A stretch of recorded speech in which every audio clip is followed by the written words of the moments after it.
Right now, deep beneath the surface of the Pacific Ocean, something extraordinary is building. A massive reservoir of heat has been quietly charging for months, pushing temperatures higher, distorting weather patterns, and setting the stage for what scientists are now calling one of the most powerful climate events in recorded human history. And here is the part that almost no one is talking about. The very same energy that is driving this monster event is also the energy that will eventually destroy it.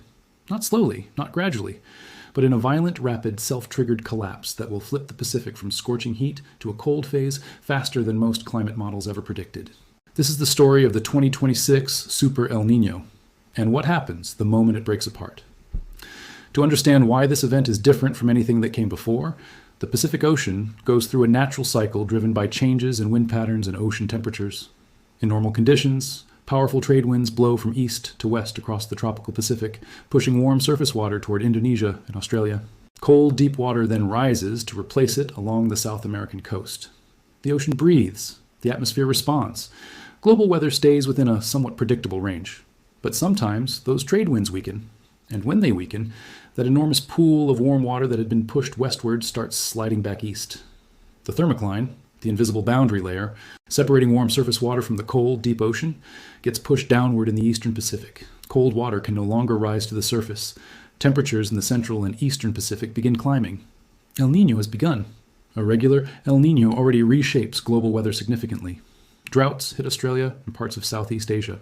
Heavy rains flood the Horn of Africa and South America. Atlantic hurricane formation slows down dramatically. The global average temperature ticks upward. But a super El Niño is something else entirely. Scientists use that term when sea surface temperature anomalies in the critical Niño 3.4 region exceed 2 degrees Celsius above the long-term average. At that threshold, the atmospheric coupling becomes so powerful that the entire global jet stream gets reorganized. Weather patterns that entire nations depend on stop functioning the way they should, and the scale of disruption becomes planetary. The 2026 event is now being tracked by 13 different climate modeling groups using 637 separate model runs. The central estimate from those models puts peak warming in the Niño 3.4 region at around 2.2 degrees Celsius by September, firmly in Super El Niño territory. The European Center for Medium-Range Weather Forecasts, one of the most respected modeling authorities on the planet, has every single one of its ensemble members pointing toward a strong event. The Australian Bureau of Meteorology, NOAA in the United States, and the UK Met Office are all in agreement. What makes forecasters particularly alarmed is that the current intensification trajectory is already outpacing both the 1997 and 2015 Super El Niño events at the same point in their development cycle. Those two events went on to be the strongest in modern history, and this one is developing faster. The engine behind this buildup is a powerful process involving something called oceanic Kelvin waves. These are massive pulses of thermal energy that move through the subsurface ocean like an invisible freight train, traveling eastward from the deep, warm waters near Indonesia, all the way toward the coast of South America. SEDEA researchers tracking the current event noted that subsurface temperature anomalies have surged for 5 consecutive months, creating what they described as a heat battery that is now beginning to discharge. As these Kelvin waves surface in the eastern Pacific, they suppress the normal upwelling of cold, nutrient-rich water, and the atmospheric feedback loops that define El Niño kick into overdrive. The warming accelerates. The trade winds weaken further. More warm water surges east. The cycle amplifies itself. Meanwhile, La Niña, the cold phase that had been in place since late 2024, has now collapsed completely. The cold anomalies that defined the Pacific over the past several months are gone. As of early 2026, the World Meteorological Organization confirmed that ENSO had returned to neutral with CI. Surface temperatures rising rapidly and subsurface warming already well established. NOAA's Climate Prediction Center places the probability of El Niño conditions emerging by June to August 2026 at 62%, and that probability is still rising. The transition was so rapid that researchers at Severe Weather Europe described it as a sudden westerly wind burst, triggering a reset of the entire global weather system. The cold phase did not fade quietly, it collapsed. The speed of this transition matters enormously. In a slow, gradual shift, the atmosphere has time to adjust. Weather systems can adapt. Seasonal patterns wobble, but recover. But when the Pacific flips this fast, from a cold La Niña to a potentially record-breaking Super El Niño within the same calendar year, the atmosphere is caught off guard. The jet stream, which governs the path of storms across the northern hemisphere, gets pulled in contradictory directions simultaneously. The disruption is more severe, more unpredictable, and more prolonged.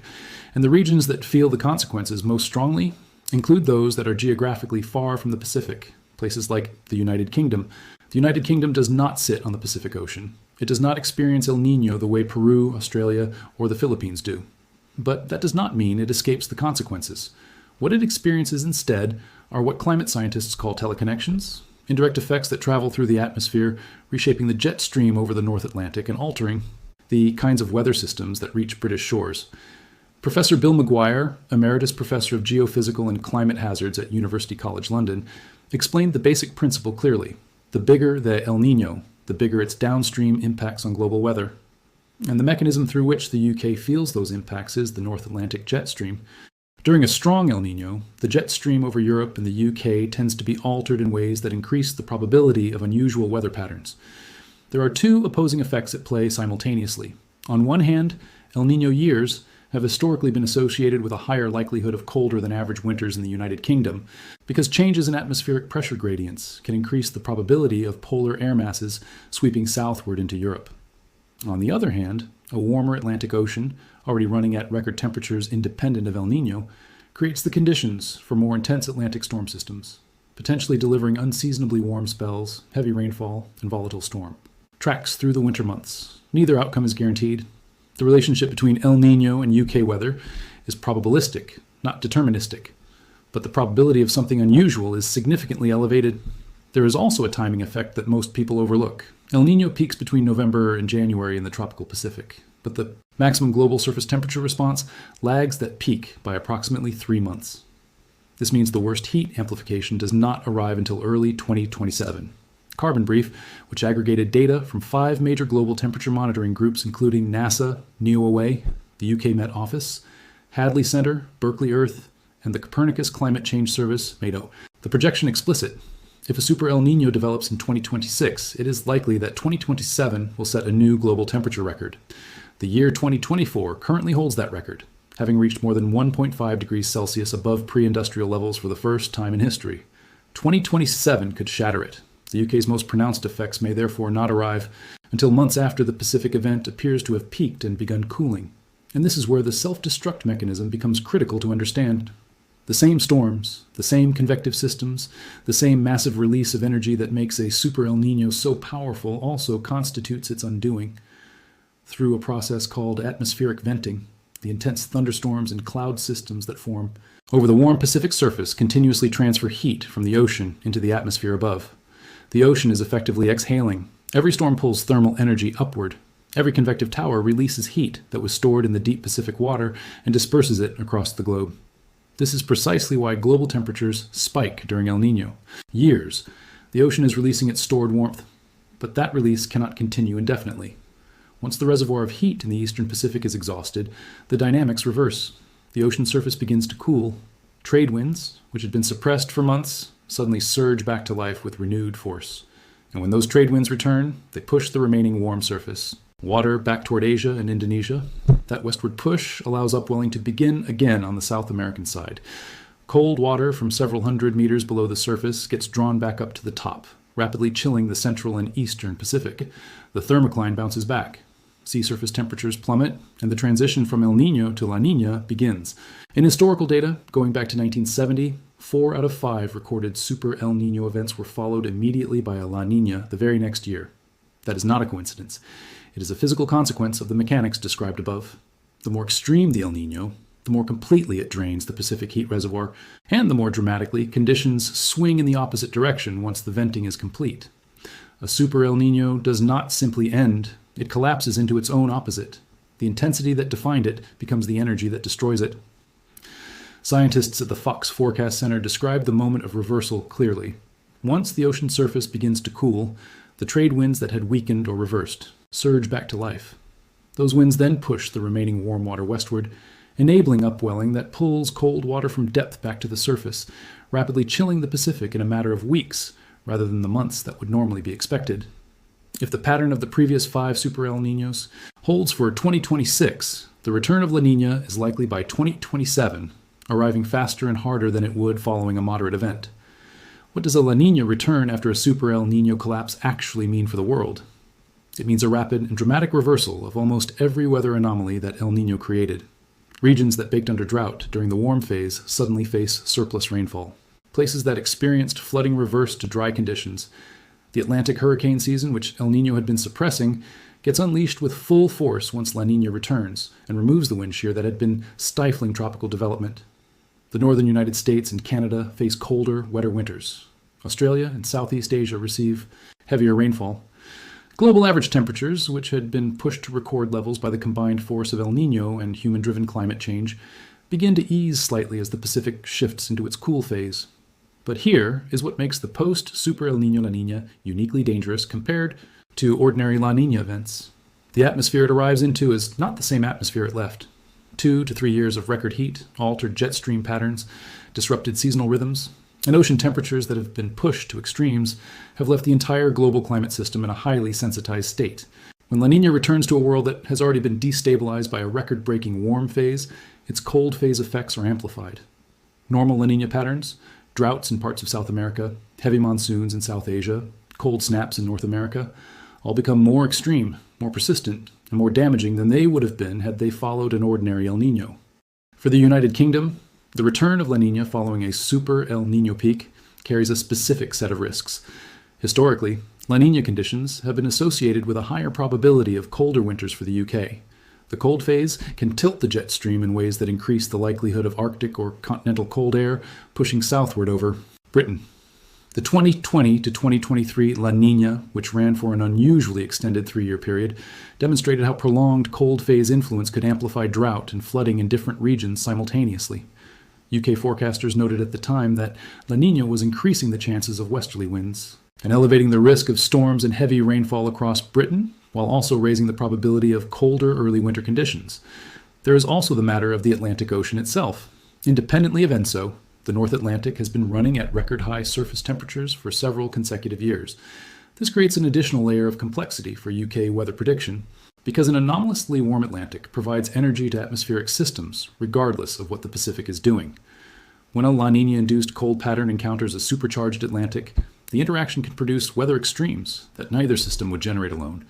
More intense storms, more rapid transitions between cold and mild spells, greater uncertainty in seasonal forecasting. For a country whose agriculture, infrastructure, and energy demand are all deeply sensitive to seasonal patterns, that uncertainty has real economic and logistical consequences.